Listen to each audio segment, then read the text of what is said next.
મોક્ષ you channel તરફથી આપ સૌને ખોડિયાર જયંતીની હાર્દિક શુભકામના. મોક્ષ યુ ફ્રોમ ચાંદલોડિયા, અમદાવાદ. ખોડિયાર માતા વિશે મેં થોડો તમને પરિચય આપી દઉં. મા મહિનાની આઠમના દિવસે ખોડિયાર માતા પ્રગટ થયા હતા. લોકપ્રિય માન્યતા એવી છે કે મામણિયા ગઢવી જે એક વિદ્વાન રાજાના મિત્ર હતા, તેમને રાણી અને સૈનિકો દ્વારા અપમાનિત કરવામાં આવ્યા હતા, કારણ કે તેમને કોઈ સંતાન નહોતું. મામણીએ ભગવાન શિવને પ્રસન્ન કર્યા અને એક દિવસ શિવ ભગવાન પ્રસન્ન થયા અને સામે પ્રગટ થયા. તેમને સર્પોની દુનિયામાં લઈ ગયા.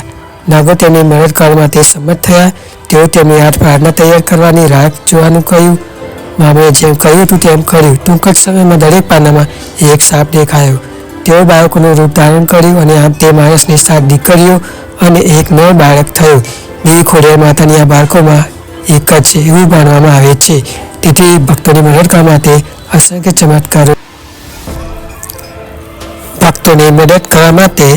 ચમત્કારો કર્યા છે. તે પશ્ચિમ ભાગમાં કેટલાક હિન્દુ સમુદાયના આશ્રયદાતા દેવી તરીકે પણ માનવામાં આવે છે. દેવી ખોડિયાર માતાના મંદિરો લોકપ્રિય છે. આ મંદિરો રાજપરા, માટેલ, ગલધરા અને અય્યાવેશ ખાતે આવેલા છે. ગુજરાતમાં અને રાજસ્થાનમાં તેની પૂજા કરવામાં આવે છે.